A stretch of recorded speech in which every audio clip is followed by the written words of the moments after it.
Hello, my name is James Rowe, and this presentation is examining the use of mobile devices in my own classroom setting. Here are a copy of the learning objectives that the presentation aims to investigate. To contextualize global learning, we must first define some key terminology. Put simply, affordability refers to the number of people who have financial access to mobile devices, and affordances are the number of functions that a device makes available to users. As you can imagine, devices with higher functionality cost more to make, and this cost is passed on to consumers, creating a lower affordability. There is significant disparity regarding access to technology between developing and developed worlds, exemplified by the statements below. From these images, we can see that mobile device sales have grown exponentially on a global scale due to increased accessibility and affordability compared to traditional desktop models. It is also clear from these examples that gender influences education quite substantially, especially in developing countries. Developed nations such as Russia have very little disparity between gender literacy, whereas Chad and Afghanistan clearly include a far greater number of literate males. This is why in the 21st century there has been a very strong campaign to increase the access of young women in developing nations to education. My personal context as a mobile user is shaped by being a young student in a first world country. I have access to a far greater number of affordances and devices and can use basic features and smart devices to benefit my learning and increase work efficiency. A number of educational approaches are relevant to my studies, offering a diverse range of benefits. They have been defined below. To summarize, information transmission focuses on transmitting information from a teacher to a student. Behaviorism promotes the role of rewards and associations in learning. Social constructivism emphasizes the prior experiences and contexts of learners. Embodied learning concerns bodily and sensory functions, and situated learning considers practical participation to be supremely important in learning.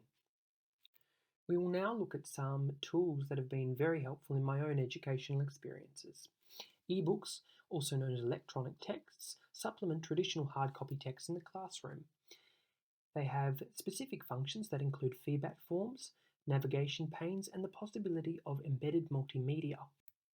E-book users can save, communicate, and print specific text for later use. They are categorized as information transmission due to the direct flow of information from an author, who is usually an academic or teacher, to a student. Secondly, flashcard applications are very important when revising content in political science. They comprise a range of functions such as alternative formats of questions, such as multi-choice or open-ended, and indicating the difficulty of questions or topics. It incorporates behaviorist logic through a rewards-based system where the user receives points for correct answers in a competition-based environment. Study Blue uses these functions, and the process of answering questions can be seen above. Thirdly, we have QR codes, which use mobile devices to scan barcodes that link to visual displays of information or data. They incorporate information transmission but also embodied learning due to the large focus on sensory receptors. I've recently been studying US politics and have included an example of a QR code that links to a detailed guide on the US system of government.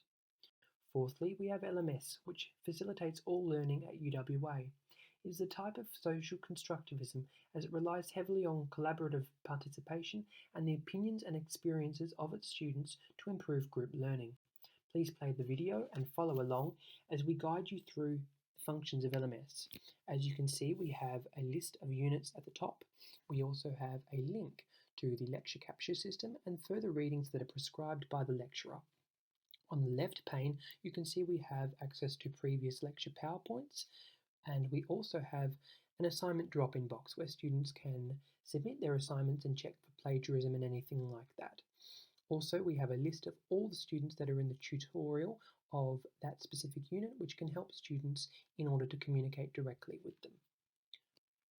Finally, we have geosocial media such as Twitter. It allows students to gauge public opinion and perform robust debate. Specific functions include communicating directly with important individuals such as the Prime Minister, conducting polls, and also forming lists. This is the constructive feedback that's been provided by my fellow students, specifically in regards to simplifying the flow of information and choosing images that are more relevant to the presentation. These are the references that I have used throughout the presentation. If you'd like to provide optional feedback, you can do so through this link.